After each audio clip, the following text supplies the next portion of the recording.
Regarding the machine, in the next few minutes, I'll be showing you some clinical examples. Nothing fancy, nothing exotic, just routine run-of-the-mill cases, what we radiologists do every day. But good thing is this made in India product is able to give these whatever we expect as radiologists, other than cardiac coronary. So everything else, at least I have found it satisfactory. And I'll just be sharing some examples with you. So now, before going to what we radiologists expect, what does a patient expect when he or she comes into the CT scanner for a CT scan? So comfort. So the gantry being a wide bore gantry of 70 centimeter diameter is most of the patients are comfortable. In fact, we have done scans of patients weighing up to 130 kgs also on this. Tight fit, but yes, we can do that. And also many times we see the patients with ascites, with distended abdomen. So for them also getting into the scanner can be difficult, but it's a little easier on this. And you have the table up and down movement, and because of the isotropic resolution, again, like I think all of us have stopped doing these direct coronals. Even though the ENT doctors ask for direct coronals, we need not put the patient into a hyperextended position just to get the direct coronal, because the resolution now is isotropic. That means both along the X, Y, and Z axis we get the same resolution. So a single axial acquisition is enough, and we can do the reformat subsequently. Speed, of course, the patient wants the scan to be done as quickly as possible. Nobody wants to be in a hospital setup for longer than required. So that also helps them reduce when you reduce the breath hold time, it's more comfortable. And of course, this they are not aware, but ultimately what they want is good report. And good report for us means basically our images should be good. So what does radiologist want? Image quality, the first thing before whatever fancy things the manufacturer may offer. But first thing we look for is the image quality. First, I would say the most important thing. So that way, there are good noise reduction techniques like the iterative reconstruction techniques, which help you get good images with reduced radiation. And of course, fast scanning helps in sick patients, pediatric, by reducing the scan time, breath hold time, and also it reduces the contrast requirement, especially when you're doing multiphasic studies and angiograms. Artifacts, for a long time we used to take artifacts in posterior fossa for granted. We used to accept them. But now, thankfully, we are going out of the phase, so we can get good posterior fossa images without the MEB hardening artifacts. And the brain-bone interface, the white artifacts that we expect many times, sometimes it can be a confusing one for thin layer of subdural or whether it's an artifact, even simple things like that. So those are not issues. And of course, metal artifact reduction, that's a new one. I'll just show you some examples. Post-processing, of course, whether you are acquired in one particular algorithm and then you want to do a retro reconstruction with a different FOV or a different algorithm like standard, bone, lung, etc. You can do all those. And like I said before, the radiation, you can reduce the radiation by various techniques like the iterative reconstruction, and you can actually set factors. You want acid factor of 20%, 30%. So basically, how much you are willing to accept the noise, depending on the indication. And other things like organ dose modulation, auto MA, they also help you in reducing the radiation. What we don't want is noise, artifacts, and the last one, delay in scanning due to tube cooling. This is one thing we do not want. You are in the middle of a scan and you have planned a triphasic, and then you see a hemangioma or something, you want to take one more acquisition and suddenly the machine says wait. So contrast is not going to wait there, so you don't want to lose that window. So in our center we do more body cases than brain scans. So we have back-to-back body cases, angiograms, a mix of all the cases. So with this machine I have not had a single instance of where this machine said wait. So that's because of that, like what they were saying, the 3.5 mHu tube. So previously most of the 16 slice, 32 slice used to be with a 2 mHu tube. So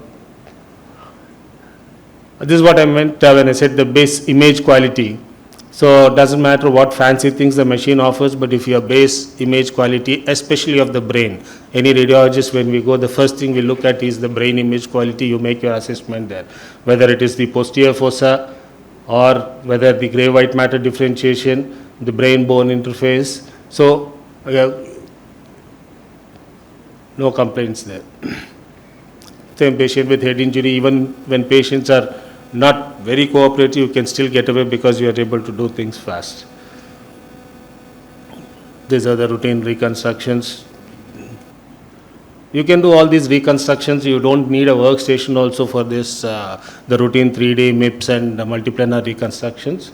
Though for ease of use, we have workstations. So workstations so that the technicians can keep doing scan at one, the scanning, the filming and post-processing, and the scans will keep going uninterrupted. This is what I said, because of the isotropic resolution, you acquire PNS in only axial. I don't think any of us does coronal acquisitions anymore. And you can get it with a low AMA. Even in pediatric population also, so the same thing. And the only thing is, you use a smaller FOV. So those things you need to be careful. You want to reduce your radiation exposure. You also want to improve your image quality. So there are certain basic things which we can't overlook. HRCT of the temporal bone. There's another area where we know how good our system is when you see the crisp images of the ossicles, etc. And good reconstructions. This we used to do initially only with MRI when you have to do the Fiesta sequence or 3D FISP. But even with the CT, you can get a very good cochlea and semicircular canals reconstruction. This was a patient with a recurrent cholesteatoma, aneurysm, orbital cellulitis. In fact, many times when they ask for a brain with orbits, you don't really need to do orbits separately because your resolution, your images are thin enough for you to do a good reformats, so you don't need to again expose the patient separately for the orbits. This is the same patient with reformats, orbital cellulitis with abscess formation. Chest, your body imaging, like I said, because the coverage, you can, because of the speed and because of the shorter tube rotation, your breath hold time is shorter. You can actually, in cooperative patients, if they can hold the breath for 25 to 30 seconds, you can finish the chest and abdomen in a single acquisition. And one acquisition, then you do the reconstructions in different algorithms, whether it is bone or lung window or the soft tissue mediastinal window. So whether it is big, large consolidation changes or subtle findings, so the images are good enough for us. This, of course, is what we are seeing now, your post-COVID, many of those coming with fibrosis. This is, again, one of those patients during COVID times which we did. I'm sure it was a nightmare for all of us. But that is one instance I would like to say that when this system was fully tested, where we had so many patients and we still were able to do that. In fact, the maximum number of scans we did in a single day in our center was 195. So that is how robust this system is, I would say. At the same time, you are not missing out much. Even small thromboembolic changes, you are able to visualize. And these are sick patients. You can see how bad the lungs are, but still you can get away with a decent image, angiogram quality. This is another patient with, of course, much more extensive thrombus. You can do ultra low dose lung screening, get satisfactory images, more of a screening. I wouldn't recommend this, or I don't follow this for all the patients, excepting as if you're doing it for a screening, because then you can actually do it at quite low factors. So the radiation exposure would be very less. Lung abscess, pseudoaneurysm, and because of the wider bore diameter of the gantry, it's easy to do your procedures also when you want to do FNACs and biopsies. It's more comfortable for the radiologist also. This is what I said, when you do a CT chest, you can, with one acquisition, you can see the bone nicely and the mediastinum. At the same time, you can do the multiplanar deformations. So in trauma patients to look for other vertebral fractures also. Just 3D reconstructions of the fractures, VR images.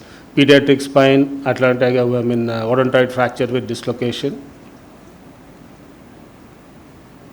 This is one area where I think I'm quite happy with this when you do body imaging.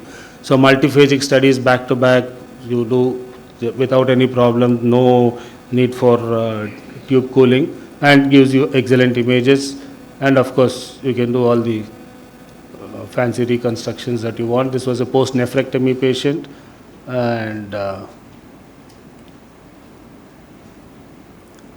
you can actually see again, one single breath hold, you see cover the abdomen even if the patient is a little lengthy, but with good resolution you can see the long segment colonic thickening. You can do a curved reformat to show this.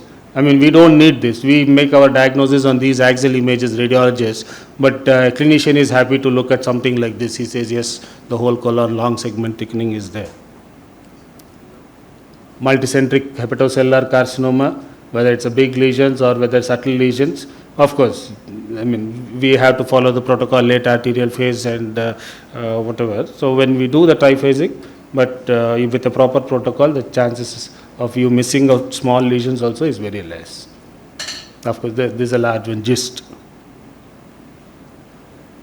CA pancreas with diffuse atrophic changes with MPD dilatation. This was a disseminated malignancy. You can actually see the metastasis even in the abdominal wall also. So it doesn't matter where they are. So because you are finishing the scan quickly, so your contrast enhancement is good, and patient doesn't need to hold his breath for a long time. Pancreas, a small nodular lesion in the pancreas, again with a multiphasic study. This is hepatic flexure malignancy. We have given rectal positive contrast because there was a lesion on the initial plane study, and the oral was, otherwise generally I used mannitol, neutral contrast. You can do the curved reformats to show the lesion nicely. So when you are, abdomen doesn't matter even if the patient is bulky, so you get good images. So in intestinal obstruction, many times for us to identify the transition zone is a headache, trying to trace the loops. But when the images are so good, it's actually quite easy. Then of course you can do all your fancy 3D reconstructions to impress the clinicians. Incidentally, other than cirrhosis and portal hypertension, you also had a polypoid lesion within the colon, same patient. This is just again one of the gimmicks we do in private practice to impress the doctors. This is a divarication, nothing else. So we do all the whatever you need to see on the axial images, and then you throw in one image like this to say something we are doing extra. Omental fat necrosis, just different planes showing the same thing, and there's another smaller lesion here. A typical example of a large HCC showing prominent enhancement in the late arterial phase with rapid washout. Same patient with multiplanar reformations. This is the umbilical hernia. Again, even small things, because you're getting such crisp images, it's easy to see. There's something else also. Any guesses? Penile implant, a displaced copper T coming outside the uterus. This is a simple lupogram made to look nice, but the reason I put that image is this was a post-operative patient for following CA rectum. So before they did the revision, they wanted to see if there was an anastomotic leak. Actually, you can see a small projection here. ovarian malignancy. This is the same patient, ovarian malignancy. You can see the hydronephrosis because of the compression. There are still some old timers who want a IVP-like picture because that is what they have learnt. So when they operate, they want IVP-like picture. So you can do all those reformations with the same set of data that you have acquired. There is a patient with CA bladder. So CA bladder, yes, you get all whatever information you want, but these curved reformats, when you do, you can actually show them exactly. Yes, the uretrovesical junction is involved by the lesion, so that or if it is not involved, how far it is away from the UV junction, so that the clinicians can plan the treatment. This is the same patient. You can do the virtual cystoscopy, etc. I am not really sure how many of us use this virtual cystoscopy. It is there because you can do that, but a good axial images is what we depend more on rather than the cystoscopy. But you can do all those, cystoscopy, bronchoscopy, colonoscopy, all those. The nice depiction of a vesico-vaginal fistula. There is a Foley's within the bladder, and this is a Sag reformat of the same, so it shows the tract quite nicely. This was another patient. We have quite adventurous surgeons, especially when they go in for these endometriosis clearance aggressively. There is a high chance that they are going to hit the ureter, and they know that. And unfortunately, many times they do end up with that. So this was another patient. In fact, this we did 3 days back. A uretrovaginal fistula, left side from the ureter, contrast leaking into the vagina. Musculoskeletal, again the routine axial images. You can see there's a diffuse mild cortical thickening with the interface being hazy, a slightly permeative pattern. So whether it's small lesions or big lesions, you get good images. Trauma, fracture dislocation of the elbow, the reconstructions are very good. Scaphoid fracture, of course, though it's better seen on a multiplanar coronal MPR images. Hook of hamate fracture, metatarsals, avowed fractures. This is comminuted fracture of tibia, shoulder. So basically, irrespective of the anatomy, you are getting good images, and you can do again whatever fancy reconstructions to show them that a very bad OA actually following old trauma. This is the same patient, Paget's disease involving the iliac bone and sacrum. So whether it's the acute trauma or when you want to show this old trauma with a dislocation of the acetabulum, you can do this virtual joint disarticulation. So that actually helps them. Many a time when you do that, they want to see the articular surface of the bone. So you can do that even in a bad joint like this, you can still do it. Only thing you'll need to spend the tech needs to spend a little time extra. This used to be a problem area for us whenever there is a prosthesis and the clinician sends for a scan, especially when they ask whether the prosthesis loosening is there. So that's exactly where the artifacts come in, and you are trying to look for the prosthesis loosening. And what we look for is periprosthetic lucency. More than 2 millimeters, yes, it is loosening. So you can actually see here, once you use with your smart MAR, they can actually see even surrounding the prosthesis nicely. Angiograms, whether it is anything other than cardiac, you can do all the angiograms, and you can get good quality angiograms. And when you do it with the DSA protocol, your bone subtraction is very good, and you can do again whatever reconstructions you want. This was a patient with 3 aneurysms, not one. So you can actually see there are 3 aneurysms of the left ICA. Saccular aneurysm from the abdominal aorta. A patient with dissection. So you can see the dissection flap going into the bilateral carotid arteries and inferiorly coming down into the left common iliac artery. So you have this extended coverage in one go. And we do a lot of these renal donor angios where you are looking for the arteries and veins, and you can see the small accessory arteries also. So as good as any. In fact, I don't find any difference what I used to for these angios from what I used to use on my 64 slice CT.